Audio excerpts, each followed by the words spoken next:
1971 সালের 25 মার্চ কালরাত্রির নির্মম গণহত্যাকে এবারও নানা আয়োজনে স্মরণ করেছে বিভিন্ন সংগঠন। বুধবার গণহত্যা দিবস উপলক্ষে বিশ্ববিদ্যালয়ে স্মৃতি চিরন্তনে রাতে আয়োজন করা হয় স্মরণসভা। এ সময় মোমবাতি প্রজ্বলন ও ডকুমেন্টারি প্রদর্শন করা হয়। বিশ্ববিদ্যালয় উপাচার্য বলেন, জাতিকে মেধাশূন্য করতেই গণহত্যা চালায় পাকিস্তানি হানাদাররা।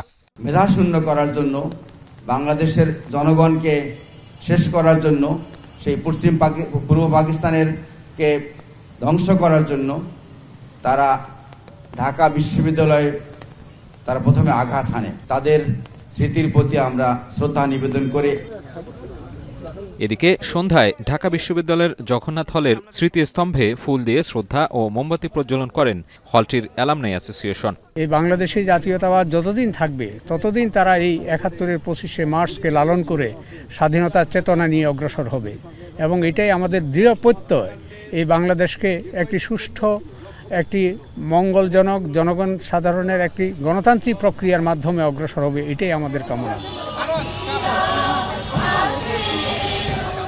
এর আগে ঢাকা বিশ্ববিদ্যালয় এলাকায় ব্যতিক্রমী পদযাত্রা করে সাংস্কৃতিক সংগঠন প্রাচ্যনাট।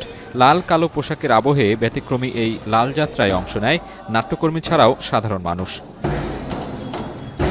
বিশ্ববিদ্যালয়ের স্বোপার্জিত স্বাধীনতা চত্বর থেকে শুরু হয়ে ফুলা রোডের স্মৃতি চিরন্তনে গিয়ে শেষ হয় পদযাত্রা। এ সময় শহীদদের শ্রদ্ধা জানাতে সেখানে মোমবাতি প্রজ্বলন করা হয়। বাংলাদেশের স্বাধীনতা অর্জনের পথে রক্তাক্ত স্মৃতিকে অম্লান রাখতেই এই আয়োজন বলে জানায় আয়োজকরা। জেনোসাইড হয়েছিল 25শে মার্চ, আমরা সবাই সেটা জানি। তাদের শহীদদের স্মরণ করবার জন্য আমরা 25 মার্চ এই সন্ধ্যায় এই আয়োজনটা করে থাকি। মুক্তিযুদ্ধের চেতনাকে ধারণ করা এবং 25 মার্চ কালরাত্রির যে ঘটনা প্রবাহ, যা জেনোসাইড, সেই জেনোসাইডকে মানুষের সামনে তুলে ধরা। গণহত্যার সাথে সাথে এই দেশের যে কোনো গণহত্যা, বিশ্বের যে কোনো মানবতার বিরুদ্ধে যে কোনো গণহত্যার বিরুদ্ধেই আমাদের এই লাল যাত্রা। শহীদদের আত্মত্যাগের পথ ধরেই আগামীর বাংলাদেশ বিনির্মাণ হবে বলেও মন্তব্য করেন অংশগ্রহণকারীরা।